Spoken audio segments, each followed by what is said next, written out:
Nous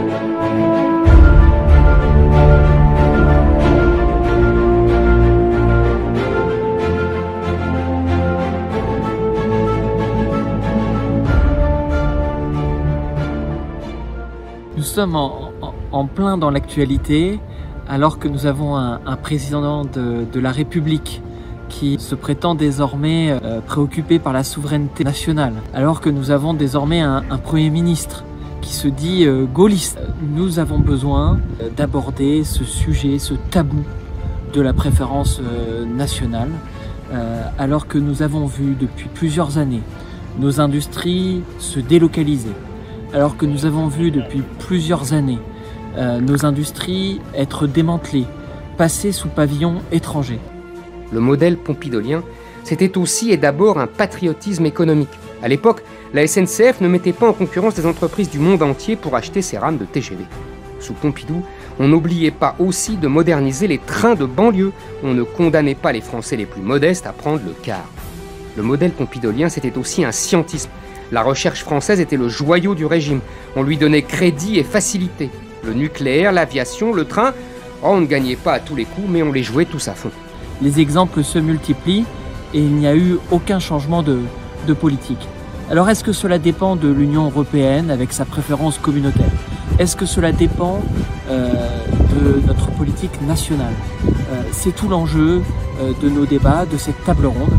Allons-nous enfin oser redresser la France pour que nous puissions être de nouveau une puissance industrielle?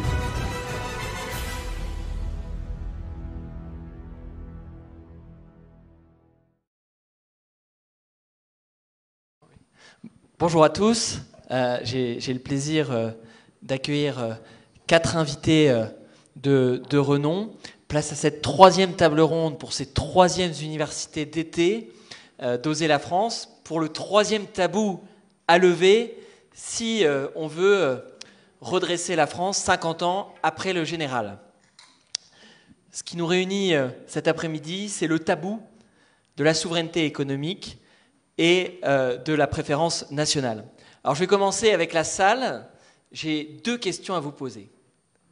Qui ici est pour la souveraineté économique? Voilà.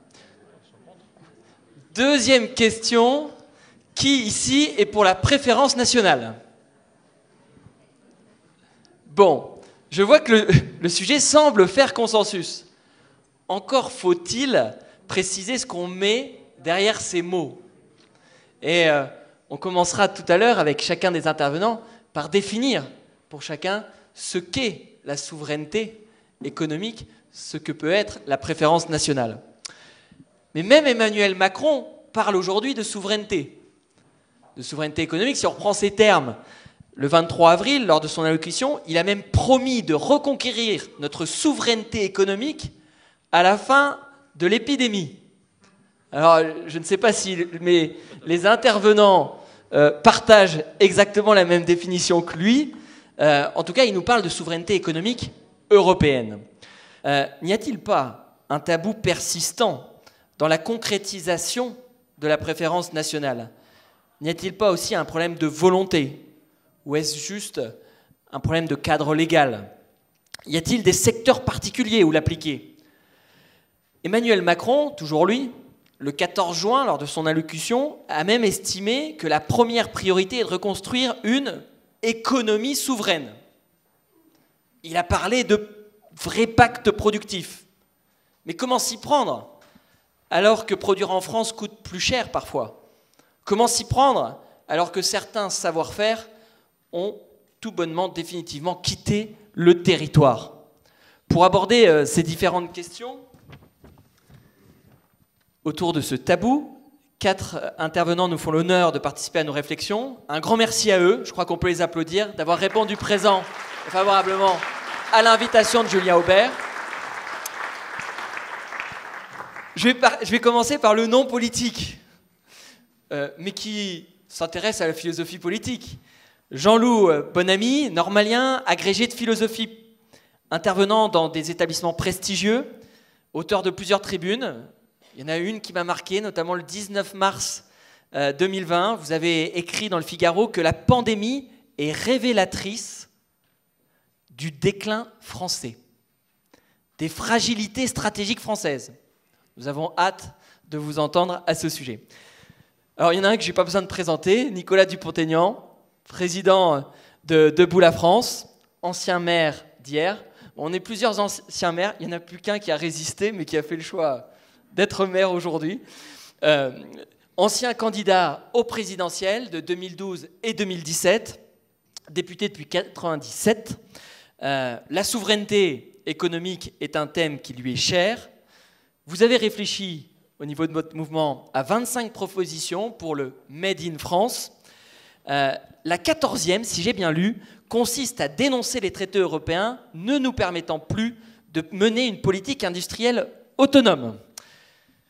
J'ai aussi hâte que vous puissiez nous le préciser. Je continue le tour des intervenants avec Olivier Marleix, député LR d'Eure-et-Loir depuis 2012, ancien maire d'Année et conseiller général.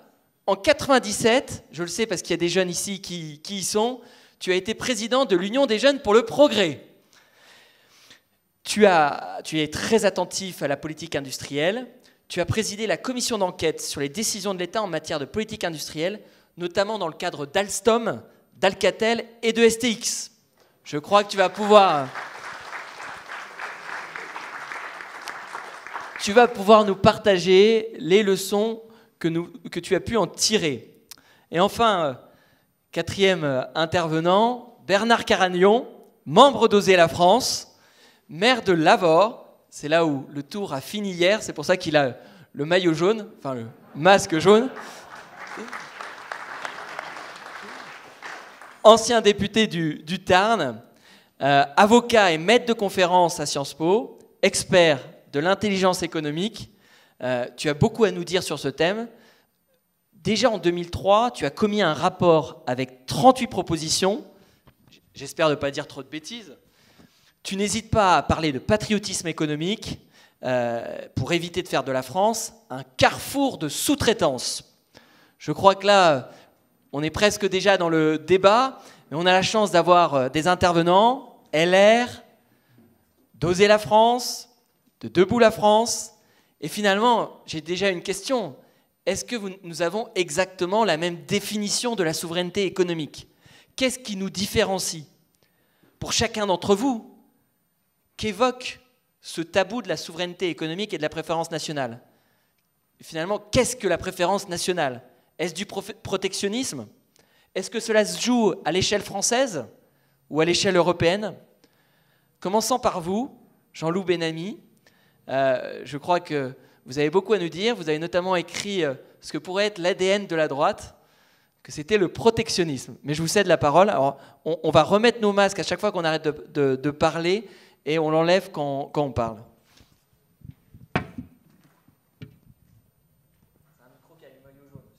Très bien. Donc, merci beaucoup. Alors, simplement, une petite réflexion sur le fait que l'actualité change très vite. Puisque, en effet, depuis mars, depuis la pandémie, qui a révélé toutes nos failles industrielles, désindustrialisation, pas de tests pendant la phase aiguë de la pandémie en mars-avril. Pourquoi ? Tout simplement parce que ces tests, nous n'étions pas en mesure de les produire, nous n'étions pas en mesure de produire les écouvillons, nous n'étions pas en mesure de produire les réactifs chimiques, tandis que l'Allemagne, elle, notre voisin, réalisait déjà des centaines de milliers de tests par semaine, tout simplement parce que les Allemands étaient en mesure de produire physiquement ces tests. On a vu également la pénurie des masques. Alors qu'il y avait encore 10 ans, nous avions un stock d'1,5 milliard de masques. Et en fait, c'est très intéressant puisque depuis 6 mois, nous parlons, et je m'en réjouis, de la désindustrialisation. Mais alors que cette désindustrialisation est quand même bien entamée depuis plus de 25 ans, de quoi parlions-nous 3 mois avant la pandémie? Eh bien, je ne sais pas si vous vous souvenez, parce que c'est déjà fort ancien, mais nous parlions de la réforme des retraites pour faire une retraite à points qui n'aurait même pas équilibré les comptes du régime des retraites. Et en fait, pour moi, c'est révélateur de quelque chose, c'est qu'en France, on a donné pendant beaucoup trop longtemps la priorité à des questions qui sont en fait tout à fait secondaires. En effet, faire une retraite à point ou pas à point, qu'on soit pour ou qu'on soit contre, eh bien c'est une question secondaire par rapport au fait de produire des biens physiques dans des usines qui vont créer des emplois avec du savoir-faire, avec de l'innovation technologique, et donc des biens qu'on va produire et qu'on va pouvoir échanger sur le marché international des biens, donc soit pour équiper notre propre population, soit pour exporter ces biens et les vendre à l'étranger afin de financer les choses qu'on doit nécessairement importer. Et donc, pour moi, le problème central, c'est que depuis 25 ans, nous avons une désindustrialisation qui est terrible. La France a perdu 1,5 million d'emplois industriels en 25 ans. L'industrie ne représente plus que 12% de notre PIB contre 26% du PIB allemand. Et donc, pourtant, alors que cette désindustrialisation est là depuis 25 ans, et qu'elle est dénoncée par certains depuis 25 ans, par des gens comme Julien Aubert, comme Jean-Pierre Chevènement, comme Philippe Séguin, alors qu'on s'était déjà posé il y a quelques années la question avec le rapport Gallois, eh bien, rien n'a été fait et on a préféré se centrer sur la question des réformes, mais ça entre guillemets, c'est-à-dire sur des questions économiques peut-être légitimes, mais tout à fait secondaires par rapport à la production industrielle. Voilà. Et bien sûr qu'il faut des réformes, mais les réformes qu'il faut, c'est celles pour réindustrialiser la France, produire en France, créer des emplois en France, et la création d'emplois ne peut passer que par la réindustrialisation. En effet, on sait, il est démontré qu'un emploi industriel crée par contre-coup 3 emplois dans les services. Et bien sûr, si on arrivait par différentes mesures à recréer de l'emploi industriel en France, si par exemple on réussissait à recréer 1 million d'emplois industriels en France, eh bien ça permettrait déjà de résoudre en bonne partie la question du chômage, puisqu'on aurait non seulement ce million d'emplois en lui-même, mais également tous les emplois de services supplémentaires induits par la création de ce premier million d'emplois industriels. Donc je pense qu'il faut déjà un véritable changement de logiciel intellectuel, de paradigme, se détourner des questions économiques qui ont obsédé une bonne partie des économistes, une bonne partie des politiques, une bonne partie des médias, qui ont guidé toutes nos réformes, mais réformes qui, depuis 20 ans, n'ont jamais rien réformé, n'ont jamais permis de produire à nouveau en France, et se recentrer désormais sur la question de la production industrielle, du produire en France, de la création d'emplois.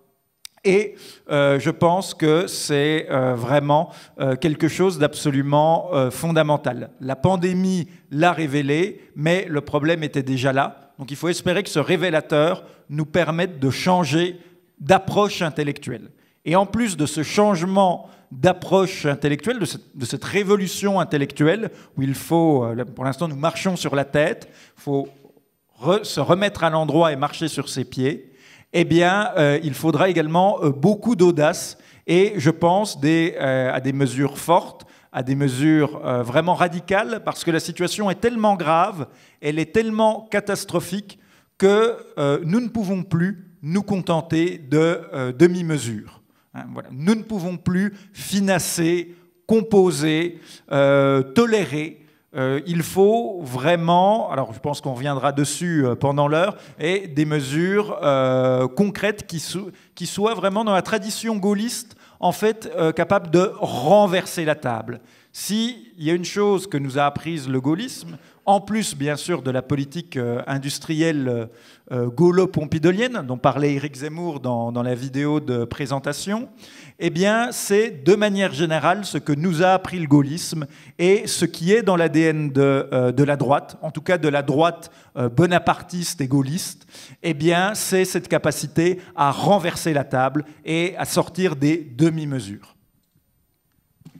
Merci beaucoup, Jean-Loup Bonamy. Ça fait la bonne transition, produire des biens ici, une véritable politique pour produire en France. Je cède la parole à Nicolas Dupont-Aignan qui va justement nous parler du Made in France. Merci à vous d'abord de votre invitation. Je pense que c'est important au moment où un Christian Estrosi appelle à soutenir le président de la République que certains se rassemblent ici, quelles que soient leurs différences, pour essayer de défricher l'avenir. Plus sérieusement, encore que ce soit très sérieux. Sur le Made in France, moi je veux pas revenir sur le constat, je crois qu'on le partage tous. La question majeure, c'est pourquoi, et je me suis toujours interrogé, parce que je me souviens d'une discussion avec Philippe Séguin de préparation des élections européennes de 99 à La Villette. J'étais ce jeune député et je travaillais avec lui et il cherchait à résoudre cette question existentielle. Comment, dans la mondialisation, avoir une politique nationale forte qui soit libre d'agir, mais qui, obligatoirement quand même, imagine un levier européen. C'est ça la quadrature du cercle. Et malheureusement, on n'avait pas trouvé. Mais tout ça pour dire que ça fait 20 ans qu'on a le même constat. Et que la question majeure pour moi, c'est d'abord la question pourquoi nos dirigeants politiques, qui n'est pas complètement idiots, qui voyaient le constat, ont laissé faire. Et je pense qu'il y a une confusion intellectuelle majeure sur la mondialisation. J'ai découvert cette confusion intellectuelle majeure quand je me suis rendu dans le sud-est asiatique, après je ne sais plus quelle défaite électorale, pour comprendre comment des petits pays, Singapour, tout petit, avaient une politique industrielle, étaient libres, n'étaient pas obligés d'obéir à une commission européenne. Comment Singapour, qui était un petit pays, aux yeux des grands technocrates français, qui nous répètent toute la journée que nous sommes petits, qu'on ne peut rien faire seul, que ça ne peut pas marcher, qu'il faut donc être au niveau européen. Et pour être au niveau européen, il faut donc subir les autres. Et comme on subit les autres, on n'a pas le droit de faire une politique stratégique. Et on revient à la case départ, c'est-à-dire qu'on ne fait rien. Et donc moi je pense que le premier point fondamental, c'est de renouer avec la volonté à une analyse lucide, la mondialisation, parce qu'on ne va pas revenir non plus aux années 60, ça serait absurde. La mondialisation n'interdit en rien à une puissance forte, mais moyenne, entre guillemets, de 70 millions d'habitants, d'avoir une politique indépendante, qui ne veut pas dire une politique solitaire, qui ne veut pas dire qu'il n'y a pas d'accords internationaux, mais qui veut dire qu'on retrouve la maîtrise de nos choix. La souveraineté, c'est la maîtrise des choix. Choix collectifs politiques, sociaux, économiques. Alors, dans le programme de Debout la France, je ne vais pas être long, on avait mis 3 axes, je me souviens, à la présidentielle. Notre objectif, enfin mon plan, c'était de relocaliser 1 million d'emplois. Et il y avait 3 axes très simples, et je résume parce que je ne vais pas en parler, on reviendra après dessus, mais c'était d'abord la concurrence, oui, parce qu'on ne va pas se mettre en autarcie, c'est absurde, et Dieu sait si on m'a caricaturé, mais je ne suis pas pour l'autarcie, mais une concurrence loyale. À la rigueur qu'un Polonais vienne travailler en France, oui, mais s'il paye les charges sociales françaises. À la rigueur qu'on soit concurrencié par les Chinois, oui, mais à condition qu'ils ne subventionnent pas leur industrie, et s'ils la subventionnent, on a le droit de le faire nous aussi. Donc, concurrence loyale, je ne reviens pas dessus. Ce qui n'est pas le cas, puisqu'on continue à signer des accords européens de libre-échange complètement déloyaux. Deuxième point, les fonds propres des entreprises. Et c'est là où il faut quand même faire des économies et il faut faire des réformes structurelles pour éviter qu'on ait le record d'impôts sur nos créateurs. Et c'est là où il faut quand même une politique raisonnable fiscale, renforcer les fonds propres des entreprises. Et troisième point absolument fondamental, c'est un État stratège qui est la liberté d'investir à moyen et long terme, ce que ne permet pas le capitalisme du quotidien, surtout boursier.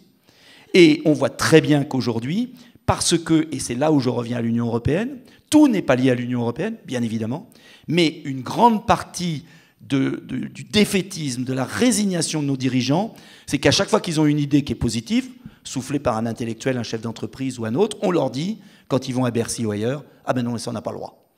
Et puis il va falloir aller négocier. Et on négocie tellement qu'à la fin on a oublié l'objet de la négociation et que l'affaire est passée. Et donc c'est pourquoi je pense que sans foutre complètement en l'air l'Union européenne, contrairement à ce qu'on m'a caricaturé, je pense qu'il est absolument impératif, si l'on veut être cohérent et avoir une politique industrielle, c'est-à-dire une vraie stratégie qui investit sur le long terme, qui prend des risques, qui ont été les grands programmes gaulliens de l'époque, eh bien, de se libérer des accords européens qui nous paralysent. Et qui nous paralysent dans les actes, mais aussi dans nos têtes, parce que nous n'avons pas les mêmes intérêts que l'Allemagne sur des aspects stratégiques industriels. Et nous avons tout à fait les moyens. Une puissance de 70 millions d'habitants, qui est la 4e ou 3e ou 5e, je ne sais pas, centre de recherche mondial, a tout à fait la capacité, non pas de tout faire, non pas de tout relocaliser, ce serait complètement débile, mais de fixer des axes stratégiques, de s'y tenir et de rattraper le retard sur les 10 ans qui viennent. Moi, nous avions calculé avec nos experts que relocaliser 1 million d'emplois en France, c'est 10 ans de travail avec des filières stratégiques, domaine par domaine, avec un plan, mais pas un plan à la Bayrou, si je puis dire, c'est-à-dire un plan sans administration, sans structure, sans objectif, un vrai plan stratégique. Mais j'insiste et je conclus là-dessus, ce plan stratégique libre d'une nation libre ne veut pas dire de s'extraire de la mondialisation d'aujourd'hui, ne veut pas dire de tout foutre par terre, ne veut pas dire de revenir aux années 60 parce que ça c'est pas possible, mais veut dire simplement d'avoir une volonté, un plan, un programme, une liberté, des coopérations européennes s'il le faut, mais de retrouver d'abord notre liberté. Et rien ne se fera sans cela.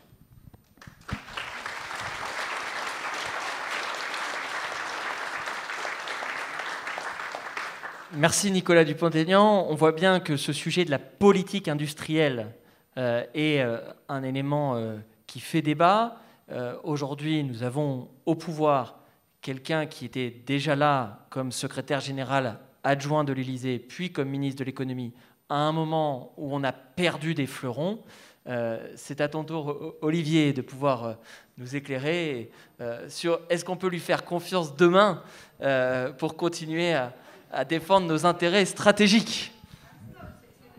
Merci. D'abord, très heureux d'être parmi vous dans cette magnifique région, de retrouver mes collègues Thibault, Valérie, ex-Patrick, et puis évidemment Nicolas, avec qui je me souviens que nous avons fait partie de la même famille politique il n'y a pas si longtemps. Quelques mots quand même sur le diagnostic, parce qu'il ne faut pas se tromper de diagnostic avant d'évoquer les solutions.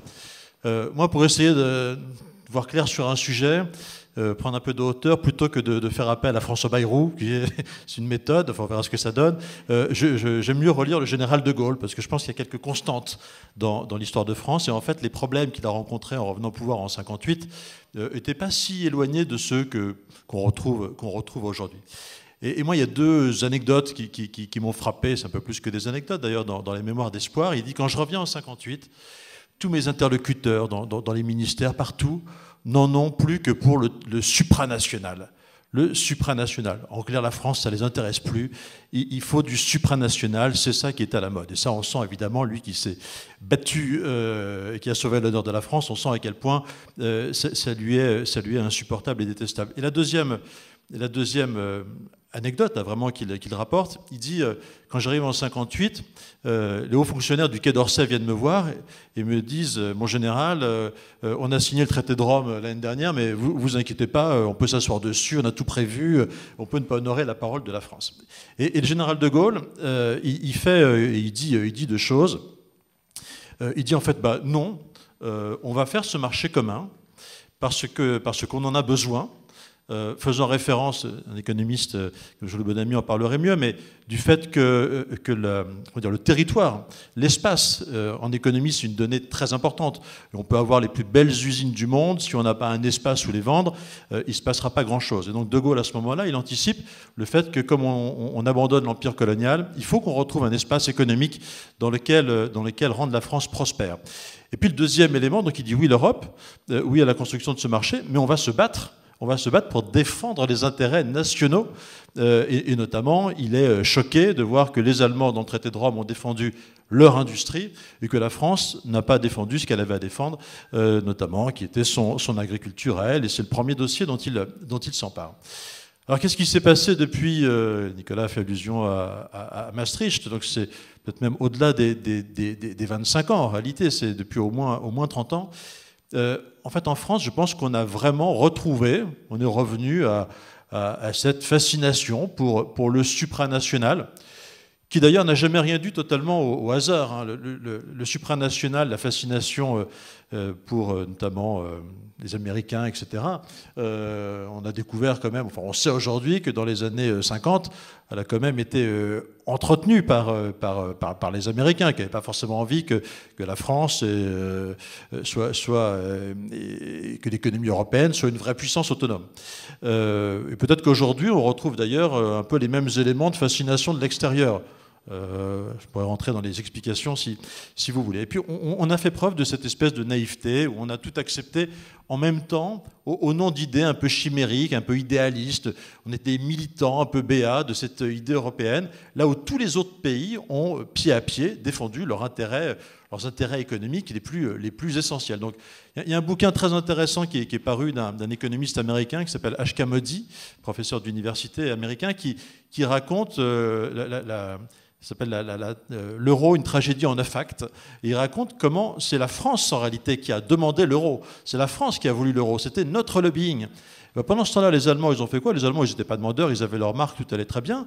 Ils racontent qu'eux en ont profité pour avancer les discussions sur l'élargissement à leurs conditions. Et on n'a pas réalisé de ce qu'allait être l'impact de l'euro tel que les Allemands nous l'ont souhaité, avec des pays d'Europe de l'Est qui allaient entrer dans l'Union européenne et nous livrer une concurrence assez effroyable. Tout ça, on n'a même pas vu cette question-là, c'est assez effrayant. Moi, je crois que beaucoup des renoncements... Pour conclure cette introduction, là-dessus, je voudrais m'arrêter. En fait, beaucoup de nos problèmes viennent de nos simples renoncements à nous. Dans le choix de l'abandon, la désindustrialisation de la France, c'est malheureusement un choix. Bernard pourrait en parler mieux que moi, parce qu'il a été un des premiers à réagir dans les années 90. C'est un choix. Dans les années 90, à Bercy, moi j'avais un copain qui avait mal tourné et qui était au cabinet de Strauss-Kahn. Bon, je ne choisis pas toujours ses amis. Son discours en tête-à-tête, c'était « mais dans la mondialisation, il y a la spécialisation des économies, nous allons devenir une économie de service, comme les Anglais sont devenus une grande économie, une grande place financière.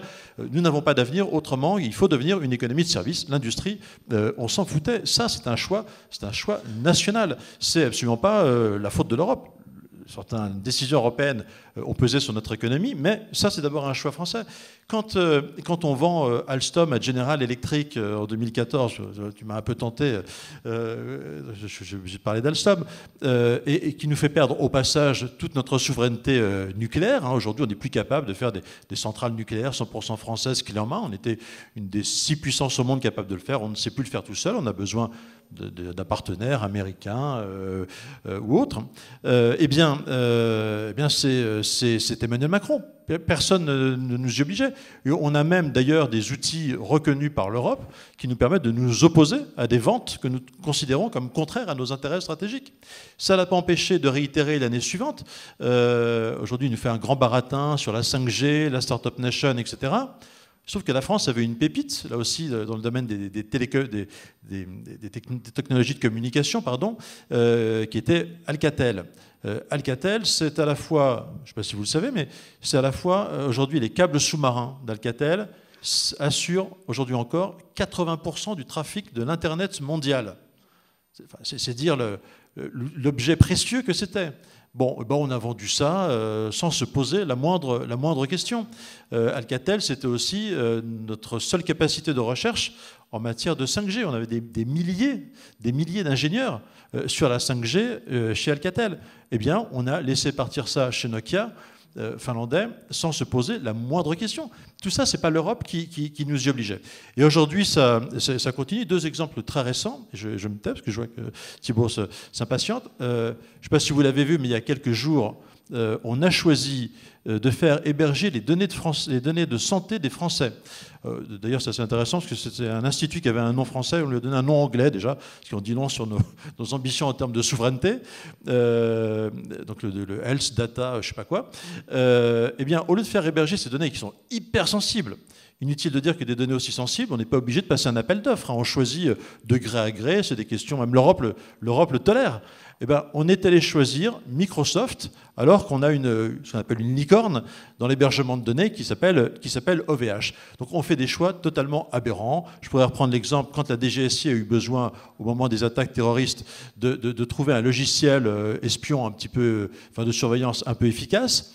Eh bien, au lieu de construire une solution avec Thales qu'il a proposé au ministère de l'Intérieur, ben non, on est allé chercher Palantir, etc. Donc tout ça, ces renoncements de souveraineté, qui est un Américain évidemment, ces renoncements de souveraineté, ce n'est même pas l'Europe qui nous les impose, c'est nous, c'est un manque de volonté, parce qu'effectivement, un certain nombre de politiques dans notre pays ont perdu que l'objectif premier du pouvoir, c'était de protéger, ce mot est très important, de protéger le peuple français. Merci Olivier Marleix.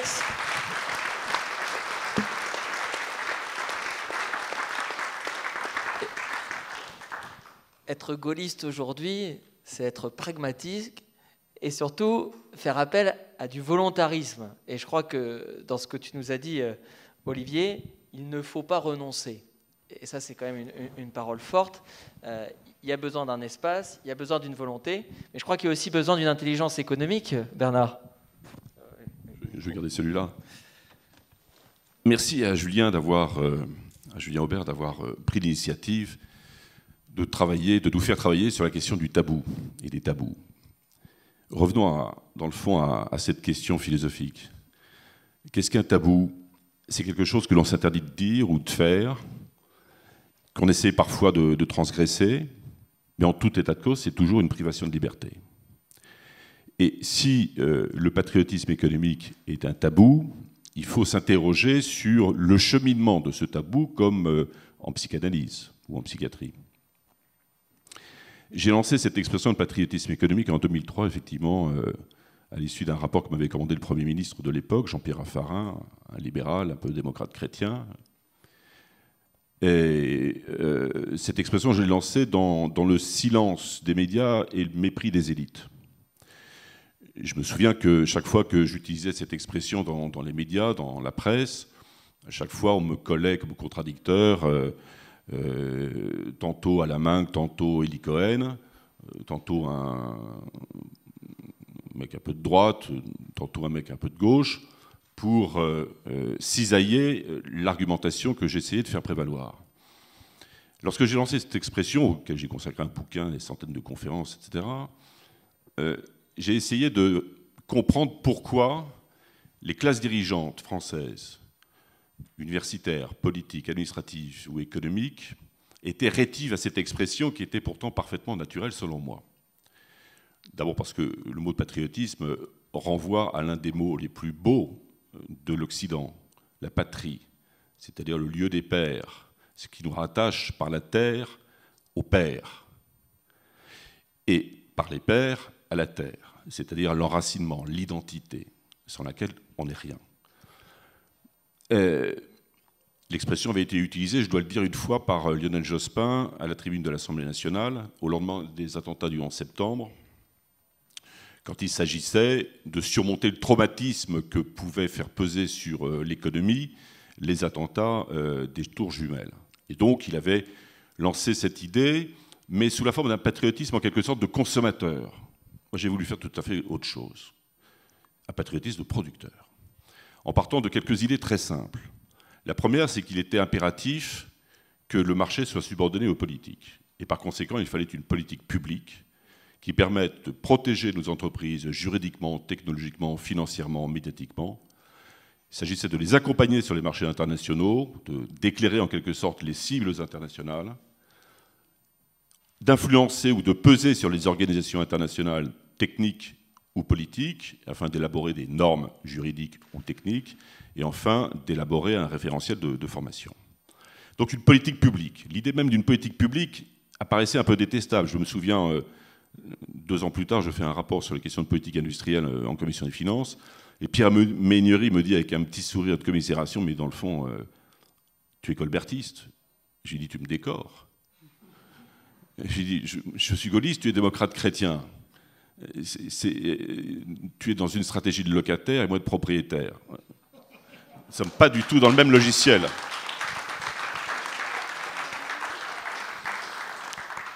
Le primat du politique. Et la question de la souveraineté, évidemment, donc la question des dépendances, se pose beaucoup plus que la question de la compétitivité. Les technocrates de Bruxelles ou nos technocrates français n'ont que le mot de compétitivité à la bouche depuis une 40aine d'années. C'est très bien la compétitivité, mais elle n'est qu'un moyen. La fiscalité n'est qu'un moyen, justement.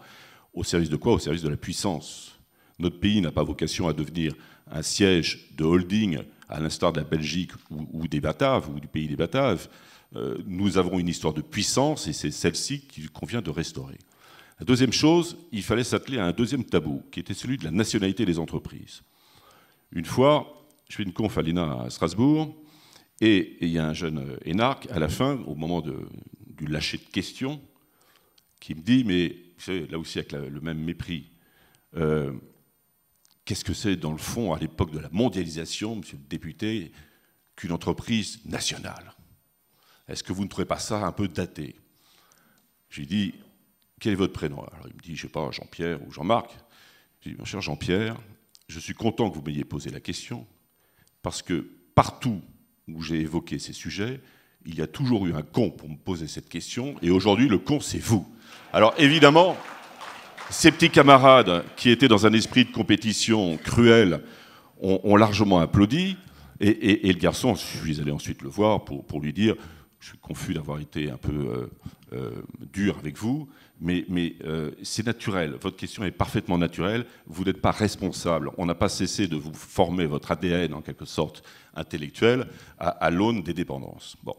Alors, l'entreprise nationale, on sait ce que c'est. Écoutez, prenons un seul exemple. Lorsque la France a fait l'objet d'un boycott par les Américains au lendemain de la décision de Chirac de ne pas aller en Irak, les Américains ont décidé de boycotter les entreprises françaises. Et si nous n'étions pas capables de savoir ce qu'était une entreprise française, nos concurrents américains en étaient parfaitement capables. Il y avait par exemple l'exemple de Sodexo à l'époque qui devait remporter le marché de l'alimentation du Pentagone. Sodexo, une très belle entreprise qui a été créée par un Marseillais de talent, Pierre Pelon. Et aux États-Unis, il y a des quantités de cuisines Sodexo, il y a le drapeau américain sur chaque cuisine, il y a des cuisiniers, des serveurs américains dans toutes ces cuisines, et on y sert de la nourriture américaine qui est parfaitement dégueulasse et donc parfaitement américaine. Bon. Et malgré tout, les Américains avaient décidé de boycotter Sodexo, ce qui voulait bien dire qu'ils avaient identifié la nationalité à notre corps défendant de l'entreprise, bien sûr française. Troisième tabou qu'il fallait faire sauter, c'est la question des entreprises stratégiques. Il est évident que l'État ou la nation n'ont pas vocation à défendre avec la même intensité une entreprise qui fabrique des carambas et une entreprise qui fabrique, par exemple, des centrales, une industrie nucléaire ou une industrie liée aux technologies de l'information. Bon. Il a fallu donc rompre l'unité du marché qui prévaut dans la pensée libérale, selon laquelle tous les biens se valent, en quelque sorte. Et tous méritent, en quelque sorte, le retrait de l'État pour favoriser les conditions de compétition optimales dans le marché libéral idéal, qui est celui du libre-échange, un libre-échange qui est en fait au service de ceux qui imposent ces règles tout en les transgressant, à l'instar des Américains. Bon. Ou de ceux qui pratiquent la contrefaçon à un stade industriel et mondial, comme les Chinois. Donc il fallait identifier le périmètre stratégique en quelque sorte de l'économie française. Pas facile, parce que la définition, elle ne doit pas être juridique. On ne définit pas par le droit ce qui est stratégique.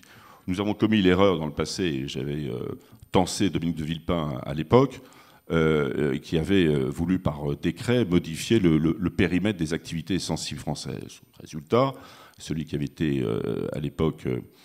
un ami qui avait été nommé haut responsable d'intelligence économique avait fait des allers-retours à Bruxelles 6, 7 ou 8 fois, et à chaque fois, il avait dû revenir avec une copie déformée par la Commission européenne. Bon. Il faut faire comme les Américains.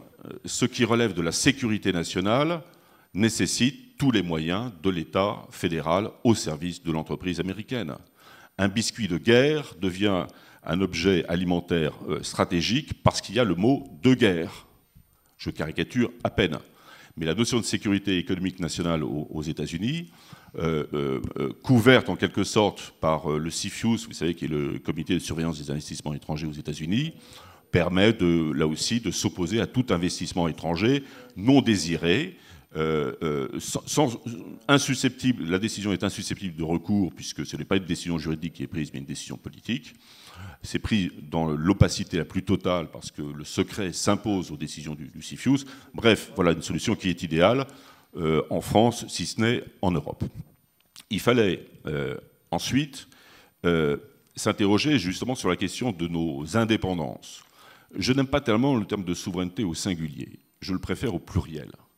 Car à vouloir tout, en général, dans la vie, que ce soit dans la vie publique ou dans la vie privée, ensuite, il vous reste peu de choses. Donc il faut d'abord procéder par étapes, imitant en cela nos grands concurrents. Dans le fond, il ne s'agit pas de réinventer la formule de l'eau tiède, il s'agit simplement de copier ou de reproduire à l'échelle française, à l'échelle de notre intelligence et non pas de nos capacités, les bonnes méthodes qui fonctionnent à l'étranger, et en particulier aux États-Unis, qui constituent en quelque sorte à la fois le modèle et l'anti-modèle de ce qu'il faut faire. L'anti-modèle sur le plan éthique et le modèle sur le plan de l'efficacité.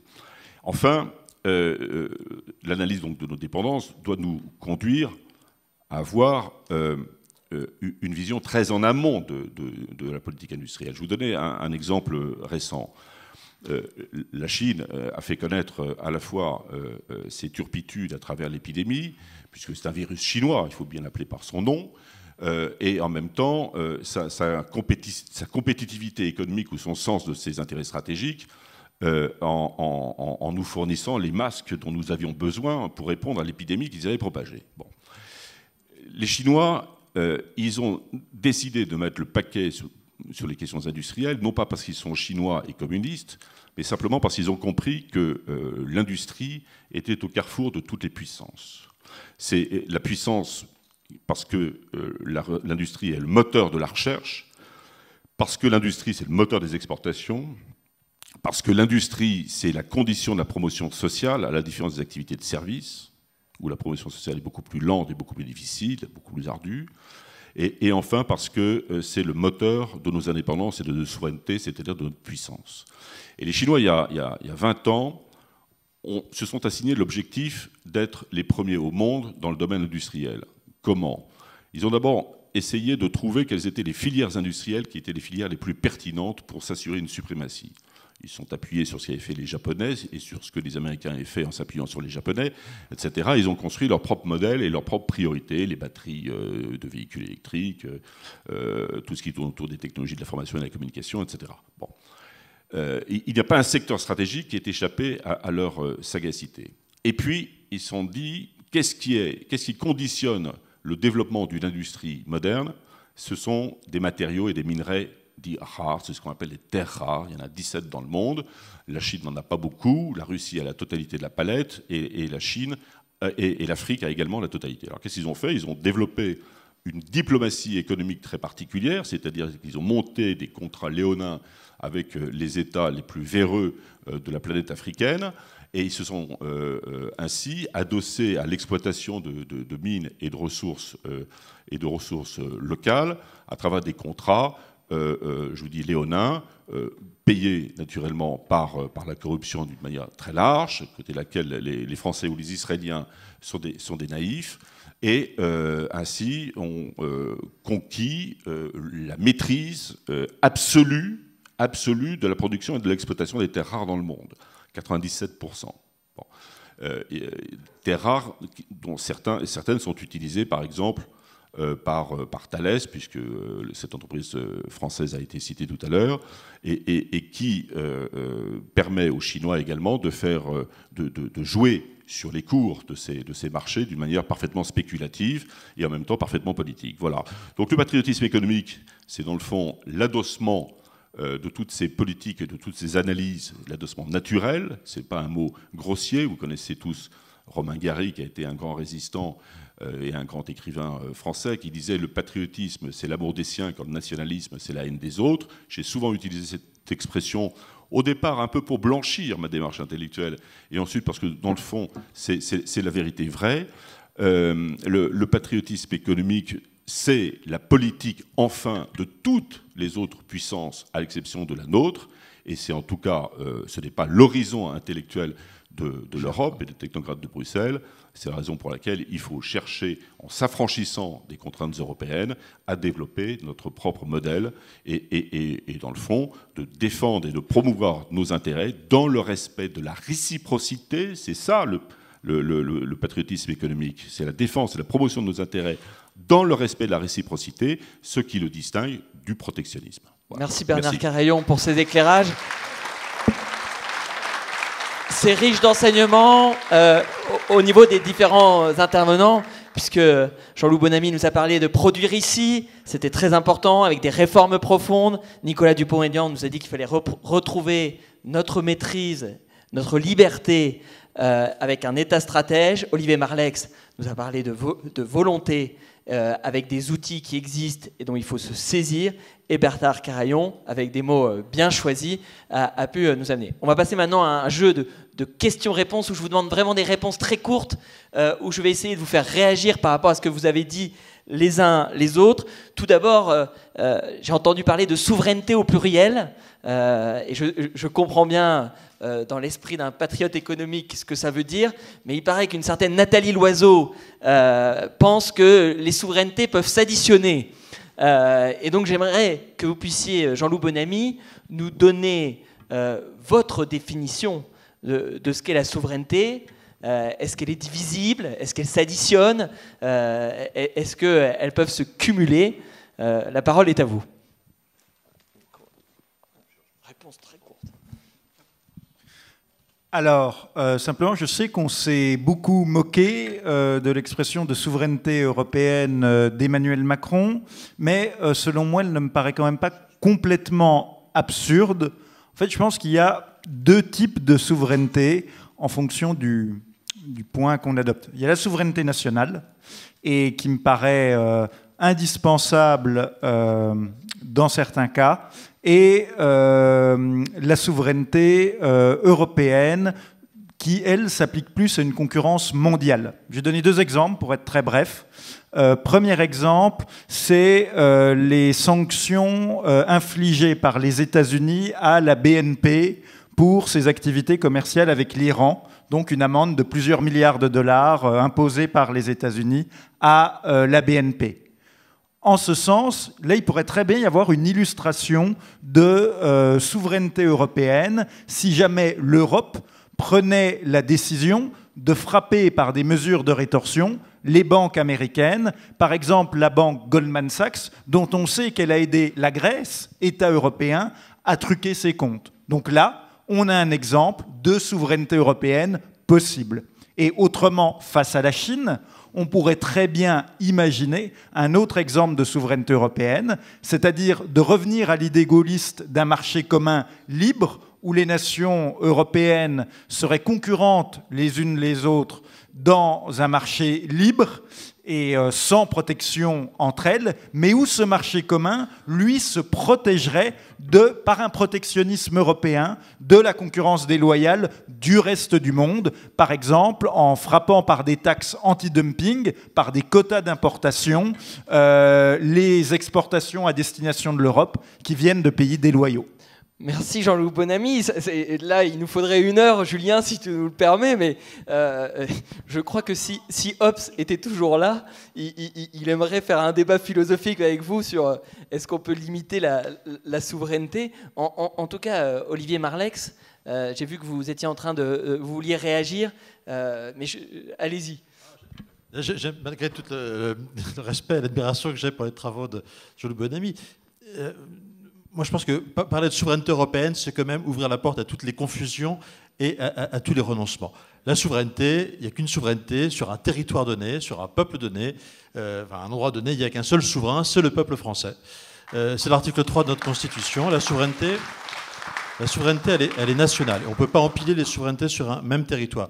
En revanche, ce qu'on peut chercher, c'est de la coopération, c'est des alliances, c'est attribuer des compétences en commun, et y compris dans le cas de l'amende des 9 milliards, il pourrait y avoir une solidarité européenne pour dire vous avez fait mal à un des États, les 27 vont s'unir pour... Mais parler de souveraineté européenne, c'est, et vraiment, je le dis en connaissance de cause pour avoir échangé ces dernières années avec les macronistes sur ce sujet-là, l'intention de Macron, en réalité, quand il transfère à l'Europe, quand il parle l'Europe dans son discours de toutes les vertus de la souveraineté et de la puissance, c'est pour mieux les abdiquer en France, y compris sur le contrôle des investissements étrangers dont a parlé Bernard Carayon.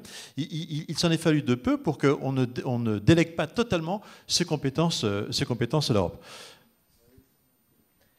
Alors oui, je vais rebondir parce qu'il y a des secteurs stratégiques qui ont été évoqués par Bernard Carayon. Pour toi, très concrètement, Olivier, quels seraient les secteurs stratégiques qu'il faudrait pousser ?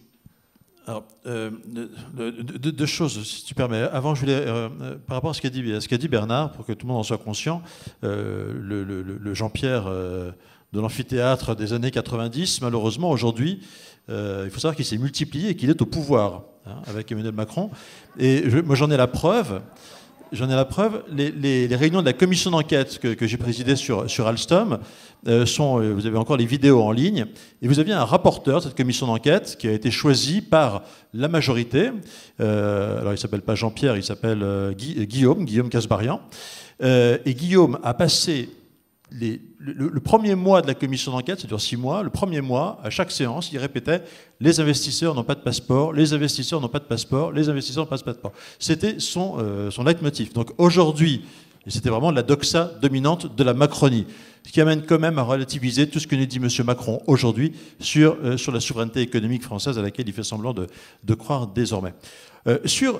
Sur les questions de souveraineté européenne, de souveraineté économique française, les choses ont un peu évolué de manière assez étrange cette dernière année. On ne va pas faire l'explication et la genèse complète, mais aujourd'hui, on est d'accord, par rapport à l'époque que Bernard évoquait, l'Europe a beaucoup évolué et l'Europe a arrêté elle-même une liste de secteurs stratégiques qui est extrêmement large, qui va très loin de la souveraineté, la souveraineté en matière, évidemment, les questions de défense, les questions de sécurité, les questions d'énergie, les questions de télécom, les questions de santé, les questions d'agroalimentaire, y compris les questions de communication. Dans tous ces secteurs-là, les États sont autorisés à interdire des fusions-acquisitions, enfin des prédations étrangères qui viendraient contrarier leur propre vision de ce qu'ils ont envie de maintenir sous contrôle national. Donc en réalité, on a pas mal progressé, et le drame, c'est qu'on ne l'utilise pas pour autant. Donc aujourd'hui, la liste, elle est large. Qu'est-ce qu'il faudrait faire, de mon point de vue, très concrètement, si demain la droite revenait au pouvoir, pour que concrètement on défende mieux nos entreprises stratégiques? Je pense que c'est deux choses. Je pense qu'effectivement, il faut identifier les secteurs dans lesquels on considère que la France doit être totalement souveraine, autonome, indépendante. Et puis, imaginer peut-être, je veux bien l'entendre, un deuxième étage où on considère que c'est pas inutile de s'allier et de trouver des réponses européennes. Voilà. Et je pense qu'il faut faire la liste, et ça c'est vraiment aux souverains de le faire la liste des secteurs sur lesquels on veut garder la maîtrise tout seul, et Nicolas l'évoquait aussi tout à l'heure, les sujets sur lesquels on souhaite, comme on l'a fait avec Airbus, avoir des coopérations européennes. Il y a pour moi deux étages qui doivent s'emboîter. Nicolas Dupont-Aignan, demain, si vous étiez ministre de l'Industrie, que laisseriez-vous à l'Europe dans ce fameux étage? Malheureusement, ce n'est pas le ministre de l'Industrie qui décide quoi que ce soit. Donc, il faudrait être un peu plus que ministre de l'Industrie. Sérieusement. D'abord, je réponds sur la souveraineté. Il n'y a qu'une souveraineté, c'est la souveraineté d'un peuple homogène, légitime. Et c'est pourquoi la tragédie de la souveraineté européenne de Macron, moi j'appelle ça du pétainisme. C'est-à-dire le type on prend un chef de guerre pour abdiquer. Eh bien, c'est Macron. C'est-à-dire qu'il répète toute la journée souveraineté et il est coupable de haute trahison. Moi, je vous dis ce que je pense sur l'affaire Alstom. Olivier a fait un rapport exceptionnel. C'est ahurissant. On est dans un système médiatique qui fait qu'on n'a pas dit la vérité. Enfin, ce qu'a dévoilé Olivier, on n'en a pas parlé assez, parce que c'est ahurissant. C'est de la haute trahison. Donc, c'était deux parenthèses. Je reviens à l'affaire européenne. Moi, je crois que d'une manière générale, cette Europe supranationale, complexe, lourde, à la fois bureaucratique et ultralibérale, c'est très paradoxal, est condamnée et qu'on doit aboutir à une Europe des projets. Voilà, très simple, De Gaulle a tout dit, on sait tout, il y a eu 150 rapports, on sait exactement ce qu'il faut faire, simplement, c'est extrêmement difficile de casser une mécanique folle pour non pas faire table rase de tout et être dans la caricature anti-européenne, mais rebâtir des coopérations. Et je suis tout à fait d'accord avec Olivier, il faut dissocier les secteurs où on pourra faire seul et les secteurs où on a besoin de coopération. Deuxième point qui est beaucoup plus difficile, et c'est là, je crois, le nœud et l'extrême difficulté, c'est qu'on a cumulé en même temps, au début des années 2000, l'euro, qui nous a fait un handicap de compétitivité, là pour le coup, réel, sous-évaluation du mark, surévaluation de l'euro pour nous, enfin sous-évaluation de l'euro pour l'Allemagne, et donc c'est un différentiel de compétitivité monstrueux qu'on s'est payé. Deuxièmement, l'ouverture aux pays de l'Est, avec des différentiels de coûts considérables. Et troisièmement, l'OMC, avec la concurrence totalement déloyale, avec notamment un empire qui, lui, avait une stratégie et qui subventionne des entreprises d'État qui vendent à perte ces produits sur nos marchés. Et en plus, on s'est payé les 35 heures et l'excès fiscal. Donc si vous calculez les 4 trucs qu'on s'est payés en même temps, on ne pouvait pas demander à nos industries de s'en sortir. Donc je reviens sur l'Europe.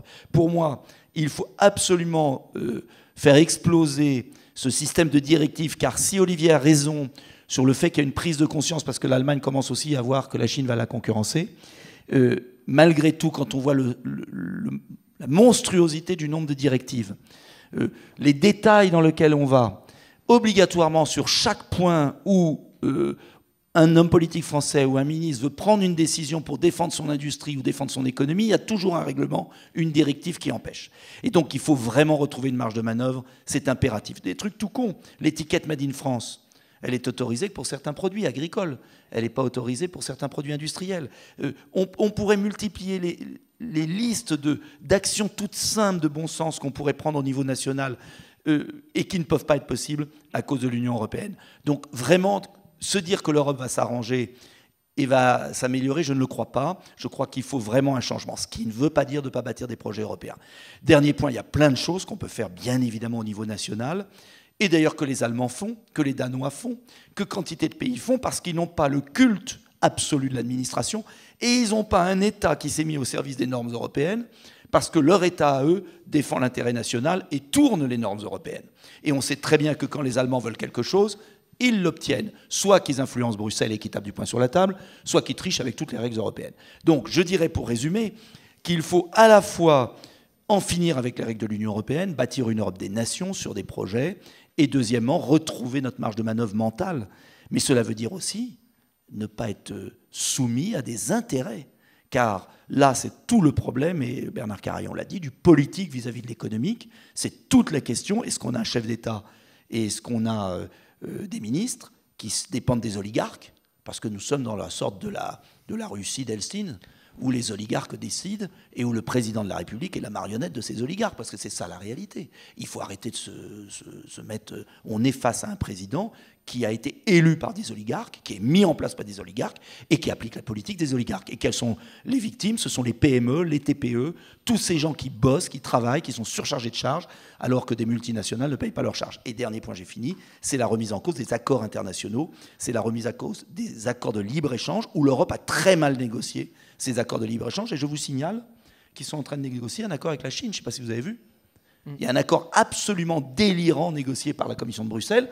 Je vous signale aussi, j'en finis, que le Mercosur, imposture totale. Macron dit, le Mercosur, c'est fini.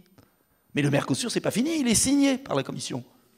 Donc on est dans un double discours incroyable où on ne peut pas armer nos entreprises s'il y a des règles de concurrence déloyales. Voilà, j'étais un peu long et un peu désordonné. Non, mais merci Nicolas Dupont-Aignan.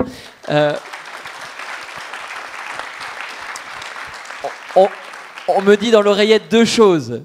Que Bernard Carayon a été entendu jusqu'à Port-Marly, puisqu'ils ont mis au pluriel souveraineté. Donc la voix porte très très loin.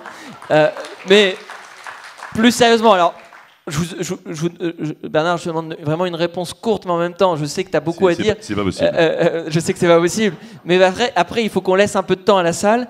Non, moi, j'ai quand même une question. On est en pleine réflexion. On nous a annoncé le plan de relance cette semaine. Pour reprendre les termes de Bruno Le Maire, son objectif, c'est la souveraineté économique de la France. Il l'a dit, redit. Mais alors, très concrètement, ce qu'il a dans le plan de relance, ça correspond à ce que tu viens de dire, Bernard. Est-ce que moi, j'ai dans ma circonscription une entreprise qui s'appelle Baccarat, un fleuron français, qui a été racheté par les Chinois. Mais ça a été racheté par les Chinois à des Américains. Le mal vient de beaucoup plus loin. Et donc, moi, j'ai une question. Est-ce que c'est pas trop tard ? Je voudrais plutôt répondre aux questions que je me pose. Et si vous le permettez, je vais faire deux remarques. Deux remarques. Taisez-vous, Alcabrache. Deux remarques et une observation, ce qui veut dire à peu près la même chose. Première remarque, qui est en France le responsable du filtrage des investissements internationaux? C'est un chef de bureau. C'est pas le directeur du Trésor, c'est pas le directeur du budget, c'est pas le président de la République, c'est un chef de bureau. Je ne citerai pas son nom par égard pour ce fonctionnaire, pas ce haut fonctionnaire, ce fonctionnaire. Non, pas du tout. Jean-Marc, pour ce fonctionnaire probablement de qualité, mais c'est un chef de bureau, c'est-à-dire que dans la hiérarchie administrative, c'est 0. Le responsable du service de filtrage des investissements internationaux est un chef de bureau. Ça veut dire ce que ça veut dire. Dans la logique administrative, dans la logique de l'élite administrative française, on sait ce que ça veut dire. Deuxième chose, vous allez avoir un cas concret bientôt sur ces sujets. C'est la tentative d'OPA de Veolia sur Suez. La politique de la concurrence européenne imposera à ce que 2 milliards à peu près des actifs de Suez ou de Veolia soient redistribués. Et donc, on verra qui voudra acheter. Est-ce que ce sera un groupe français qui peut être le 3e groupe derrière Suez, ou est-ce que ce sera un groupe chinois? On verra. Mais là, on a un cas pratique qui nous permet de nous poser les bonnes questions sur la politique de la concurrence européenne. Cette politique de la concurrence, qu'on n'a pas encore nommée jusqu'à présent, mais qui a détruit l'industrie française, qui a à peine touché à l'industrie allemande, mais qui a détruit l'industrie française parce que nous avons été les serviteurs ou les zélotes d'une politique qui n'a servi que les intérêts de nos concurrents, en particulier extra-européens. Donc s'il y a un premier chantier à faire, c'est le démantèlement par la ruse ou par la force de la politique de la concurrence européenne, dont les critères d'application, vous savez, les critères pertinents reposent sur le marché européen et non pas sur le marché mondial, ce qui permet aux groupes chinois, américains, brésiliens ou indiens de faire leur marché sans aucune difficulté sur le territoire européen et sans qu'on y trouve quoi que ce soit à dire. Je noterai aussi une chose. On a évoqué tout à l'heure le cas de Palantir, qui est effectivement une société américaine dont la présidence en France a été attribuée à un ancien dirigeant d'entreprise française, ancien haut fonctionnaire, ce qui illustre un ouvrage bien connu de certains d'entre vous, de Julien Binda, consacré à la trahison des clercs. Ça datait déjà de l'avant-guerre. Je parle de l'avant-guerre de la Seconde Guerre mondiale, pas de la Première Guerre. Bon. Je ne comprends pas que des administrations de souveraineté, ou des administrations françaises en général, fassent appel à des sous-traitants ou à des experts appartenant à des cabinets qui sont notoirement liés à des services de renseignement étrangers. Je ne le comprends pas. Les GAFAM, Microsoft en particulier, qui est logé par le ministère de la Défense dans la banlieue sud de Paris, Palantir utilisé effectivement par la DGSI, des cabinets de consultants en stratégie comme nous les connaissons tous, enfin, pas la peine de les citer, mais en particulier les cabinets américains qui sont sollicités pour faire des audits du ministère de la Défense, à la demande d'ailleurs d'un ancien chef d'état-major d'armée de terre, ou des armées, dont on parle beaucoup de la candidature à la présidence, enfin, dont lui n'y pense pas du tout, mais d'autres y pensent pour lui, ce qui est une stupidité rare. Stupidité rare. Bon. Il y a un général par siècle, il ne faut pas essayer d'en faire un deuxième, ce n'est jamais qu'un nain à côté du géant. Bon. Mais qu'on fasse appel donc à des cabinets de stratégie, à des cabinets d'audit, d'expertise comptable, à des grands cabinets d'avocats américains qui centralisent, qui font remonter aux États-Unis la masse d'informations qu'ils glanent dans les entreprises clientes d'Europe, c'est de la folie pure. C'est de la folie pure. Donc ce qu'il faudrait, c'est aussi construire des blocs de compétences de référence dans ce que j'ai appelé les métiers stratégiques, qui sont ceux de l'audit, de l'expertise comptable, du barreau, du courtage d'assurance. Le courtier de l'ancienne entreprise Areva, je ne sais plus comment elle s'appelle maintenant, Areva est un courtier français, Dieu merci. Mais on s'est battu il y a quelques années pour que ce soit un cabinet français et non pas un cabinet qui était lié à une grande société d'intelligence économique américaine, peuplée à 95% d'anciens du MI5, du MI6 britannique ou de la CIA ou de la NSA. C'est pas des romans fiction que je vous raconte. C'est des vérités vraies. C'est-à-dire c'est comme ça que fonctionne cette guerre économique dont longtemps on a récusé l'expression, une guerre sans image et sans visage, mais une guerre réelle où tous les coups sont permis. Et nous avons été, évidemment, les idiots du village, les idiots utiles du village planétaire, en souscrivant évidemment à toutes les analyses, à la sémantique de la Commission européenne et de leurs relais naïfs ou serviles qu'on trouve dans la haute fonction publique française. Pas partout. Pas tous, loin de là. Il y a des patriotes dans la haute fonction publique française. Parmi les dirigeants de grandes entreprises françaises, il y a des types exceptionnels. Mais sur eux a pesé depuis si longtemps les tabous que nous venons d'évoquer, qu'il est très difficile, évidemment encore aujourd'hui, de construire notre politique. Nous pouvons le faire si nous en avons la volonté. Ce n'est pas simplement une question de volonté, c'est une question de devoir. Merci. Merci Bernard Carayon. Alors, au-delà de nos différentes sensibilités autour de cette table ronde, moi j'ai l'impression quand même qu'il y a beaucoup plus qui nous rassemble. C'est une vision gaulliste de la politique industrielle que nous devons mener et qui est bien différente de celle qui est menée par Emmanuel Macron. Place aux questions dans la salle, vous savez comment ça se passe. Voilà, il y a plus de questions que le temps qui nous est imparti. On va prendre deux questions. Et puis on fera effectivement les réponses à ces deux questions. Parce qu'on a également une centaine de personnes dans la salle à côté. Donc il faudra aussi effectivement qu'on prenne des questions dans la salle à côté. Voilà. Pardon, bonjour. Alors Bernard Carayon, vous avez mis longtemps avant de parler de guerre économique, alors que vous intervenez à l'école de guerre économique, entre autres. Et la question que je voulais vous poser, c'est aujourd'hui, en raison de tout ce que l'on connaît du lobbyisme qui existe au sein des entreprises, au travers de différents groupes de pression, que ce soit financiers ou idéologiques, quel peut être le poids d'une école comme l'école de guerre économique dans ce contexte que nous vivons aujourd'hui? Qu'est-ce qu'on peut lui donner comme rôle? Comment est-ce qu'on peut la renforcer? Comment est-ce que les risk managers, qui maintenant dans les entreprises commencent à intégrer ces notions d'intelligence économique, peuvent s'appuyer sur des structures de type de l'EGE pour que ça puisse entrer vraiment en sensibilisation dans les entreprises? Mais je dis ça, mais ça fait 20 ans qu'on le dit. Et il ne s'est rien passé véritablement. Ah, excellente question, mais on prend la deuxième et après on réagit. On ne risque pas de l'oublier. On va même faire 4 questions. 4 questions. On est généreux aujourd'hui et on répondra aux 4 questions comme il y a 4 intervenants. 2 ici et 2 là-bas. Bonjour, merci pour vos interventions très intéressantes. Vous avez un beau masque. Oui, intervention très intéressante. Réflexe un peu pavlovien pour ma part, ancien gendarme, donc démissionnaire reconverti. Je m'intéresse bien sûr à tout ce qui est fait en termes économiques, et notamment à ce que vous avez abordé brillamment, qui était de la trahison, voire de la haute trahison, au niveau de notre patrimoine scientifique et économique. Or, le Code pénal stipule dans le 410-1 du Code pénal que les atteintes aux intérêts fondamentaux de la nation sont les suivants. Et il parle dans ces atteintes d'atteinte au patrimoine scientifique et économique. D'où ma question.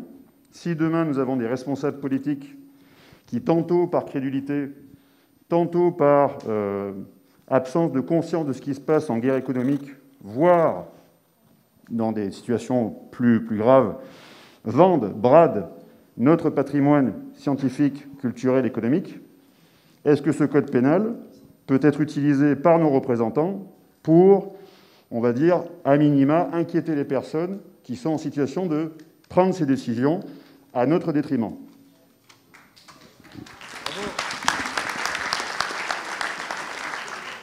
Allez, encore 2 questions. Et après, chaque intervenant devra faire des réponses courtes parce que je donnerai la parole aux 4 qui pourront répondre.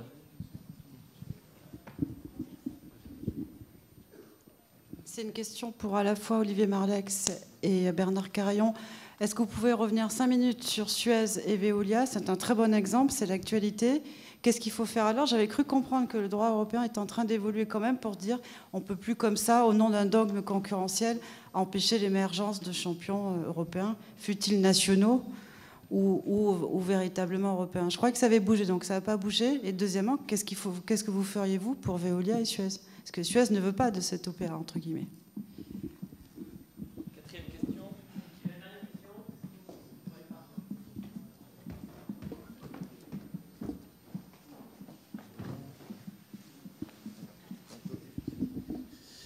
Oui, bonjour, merci. Jean-Baptiste Olivier, je suis conseiller de Paris. Je suis d'accord évidemment avec tout ce qui vient d'être dit, mais si on veut produire, on a parlé du mot compétitivité, tout ne se décide pas. Il y a évidemment la question du coût du travail. Je suis désolé de poser cette question. Pour remettre les Français au travail, il faudra qu'ils soient compétitifs, et ça veut dire qu'il va falloir se poser des questions sur le niveau de notre protection sociale. Merci beaucoup pour ces questions. Il nous faudrait vraiment beaucoup plus de temps, Julien. Je vais les répartir de manière arbitraire. Jean-Loup Bonamy, vous avez parlé de produire. La dernière question sur le coût du travail, la protection sociale. Que répondez-vous? Alors, simplement, je vais répondre 2 points très simples. Alors, en fait, on parle beaucoup, à raison, de coût du travail et de compétitivité, mais avant de payer des salariés dans le domaine industriel, il faut les former. Et pour notre compétitivité industrielle, qui est aussi une compétitivité de la qualité, une compétitivité hors coût, on doit avoir un système de formation professionnelle optimal. Or, l'enseignement professionnel en France est dans une situation catastrophique, notamment parce que c'est un enseignement beaucoup trop théorique et beaucoup trop déconnecté de la réalité des entreprises. Or, les métiers industriels, surtout à notre époque, eh bien, ce n'est pas comme un métier de livreur de pizza, c'est des métiers même au niveau de l'ouvrier qui demandent de la formation. Et là, en fait, on ne peut pas laisser à des bureaucrates de l'éducation nationale qui n'ont jamais mis les pieds dans une entreprise définir des programmes de formation qui sont complètement décorrélés de la réalité des entreprises, de la réalité du terrain et de la guerre économique mondiale. Donc déjà, sur la question de la compétitivité, il y a la question de la formation pour avoir une compétitivité de la qualité hors coût. Deuxièmement, pour faire très bref, sur la question du coût du travail, on doit arriver à faire baisser notre coût du travail qui est trop important sans faire baisser les salaires. Et en fait, je pense que ça joue sur 2 leviers, donc très bref. D'une part, le levier monétaire, on a posé la question de l'euro. Alors par exemple, on pourrait envisager, plutôt qu'une sortie de l'euro qui inquiète beaucoup, qui inquiète notamment les retraités, on l'a vu avec la débâcle de Marine Le Pen au débat en 2017, par exemple plutôt simplement une scission de l'euro en 2, avec un euro du Nord regroupé autour de l'Allemagne et un euro du Sud, dont la France serait le pays leader, avec les pays méditerranéens, italiens, espagnols, et qui nous permettrait de retrouver, si cet euro du Sud décroche, disons, de 20%, ça donne l'équivalent d'une dévaluation classique, où on récupère de 20% de compétitivité par rapport à l'Allemagne. C'est simplement une piste. Hein. Et également la question du transfert de charges, c'est-à-dire que notre dépense sociale qui est énorme, puisque la France, c'est 1% de la population mondiale, 15% des dépenses de protection sociale de la planète, eh bien cette protection sociale, il faut qu'elle soit financée pas uniquement par le travail, mais aussi par d'autres formes de financement. C'était par exemple la TVA sociale.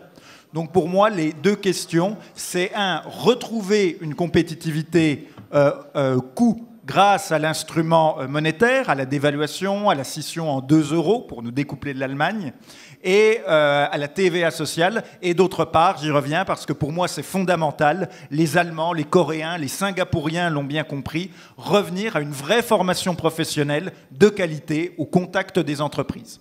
Merci Jean-Loup Bonamy. Après un intervenant du Nord, un intervenant du Sud, il y a eu une bonne question sur la guerre éco, l'école de guerre éco.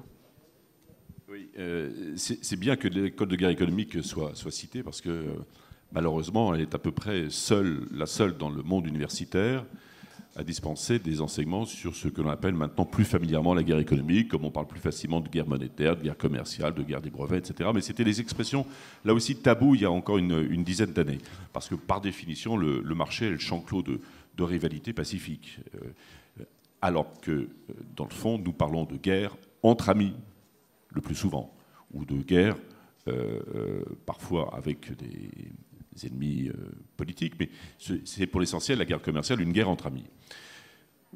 La vraie question, c'est comment peut-on dispenser un enseignement sur ces sujets dans les établissements, dans les écoles commerciales, les écoles d'ingénieurs, les facultés, etc. C'est pas facile.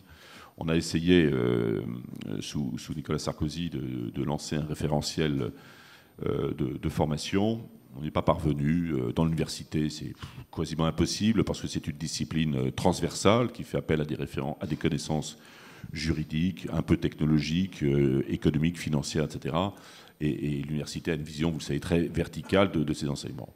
Sur la question maintenant que vous avez évoquée, Madame, sur Veolia Suez, on verra qui sera le banquier d'affaires de Suez.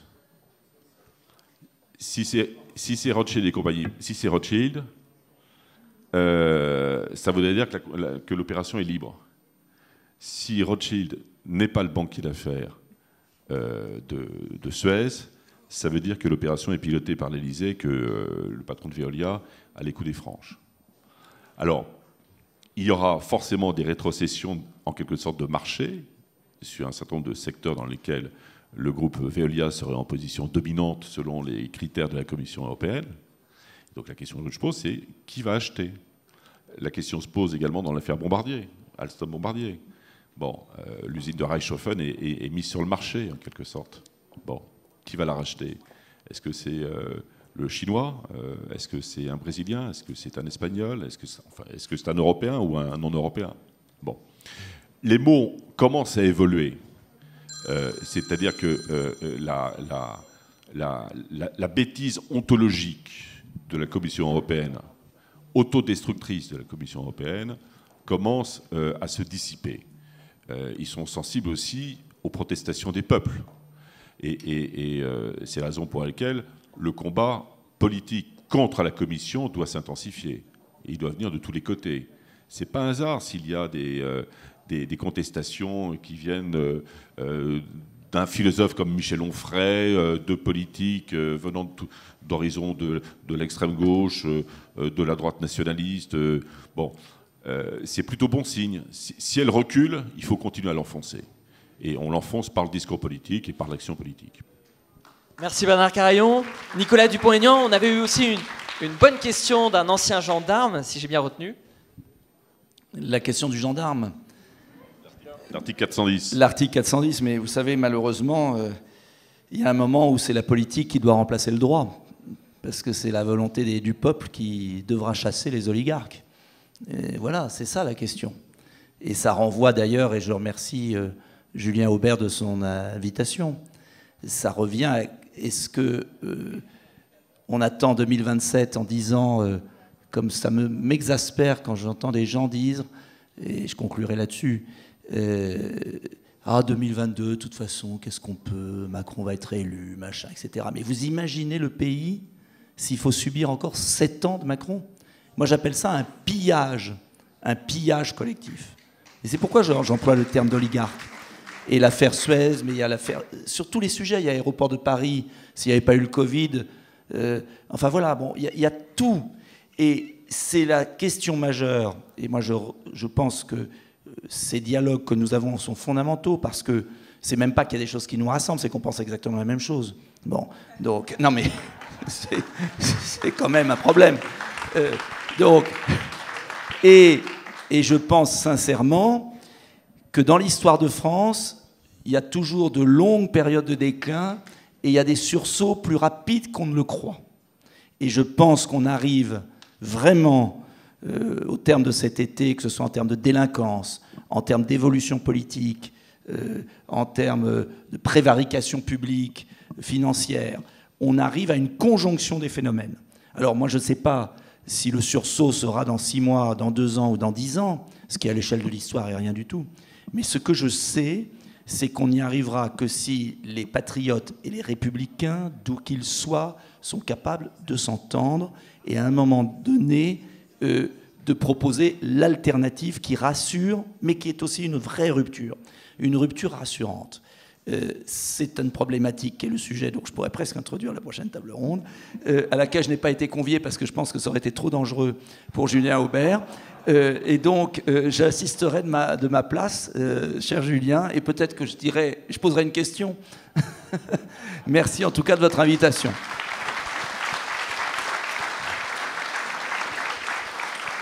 Olivier Marleix, l'expertise que tu as, notamment sur les risques pour Veolia, peuvent être intéressants. Et puis je te confie le soin de conclure la totalité des réponses. Ah, parce que non, il y a encore une question de l'autre côté. Alors vas-y, Olivier. Sur Veolia Suez, j'ai fait une petite tribune hier. L'initiative, en réalité, c'est pas une OPA de Veolia. C'est pas une OPA de Veolia. C'est un choix du président de la République annoncé avant le Covid qu'il allait faire péter le groupe Engie. Parce que Macron, depuis qu'il est président de la République, ne sait faire que ce qu'il a fait comme banquier d'affaires, c'est-à-dire soit des fusions-acquisitions, soit des scissions d'entreprises. Souvenez-vous, il avait annoncé aussi la scission d'EDF. Ce qui aurait été une monstruosité. EDF, c'est le seul avantage de compétitivité qu'ont les entreprises françaises, grâce à un coût bas de l'énergie, le spécialiste mondial du sujet étant Julien, évidemment, mais ça aurait été monstrueux. Il le faisait pourquoi? Parce que c'était ses copains de la banque Rothschild qui lui avaient suggéré cette idée. Donc là, c'est sur l'éclatement du groupe Engie. Engie, souvenez-vous, c'est GDF Suez, c'est la fusion des deux, Péreille sous Chirac. Il a décidé de la faire péter. Et la réponse sont là. Qui sera l'acquéreur des activités eau de Suez? Eh bien, Veolia l'a annoncé, c'est un groupe, un fonds d'investissement français qui s'appelle Meridian, et Meridian, le propriétaire de ce fonds d'investissement, est quelqu'un qui s'est engagé très fortement, qui a été un des porte-parole d'Emmanuel Macron dans sa campagne présidentielle. Quand on parle de la République des oligarques, des similitudes avec la Russie de Poutine, je pense que ce cas, franchement, il mérite d'être dénoncé, parce qu'on ose, que le président de la République dise « je vais faire péter le groupe Suez », et qu'au final, Suez soit racheté par un de ses copains, me paraît quand même extrêmement problématique s'agissant d'une entreprise dont l'État, c'est-à-dire vous et moi, sommes actionnaires. Donc le message est passé. Sur les atteintes à la nation, c'est vrai ce que vous dites. Moi, j'ai toujours du mal à ce qu'on plaisante avec le code pénal. Enfin, on plaisante pas pour les voleurs de mobylettes, bon, un peu quand même.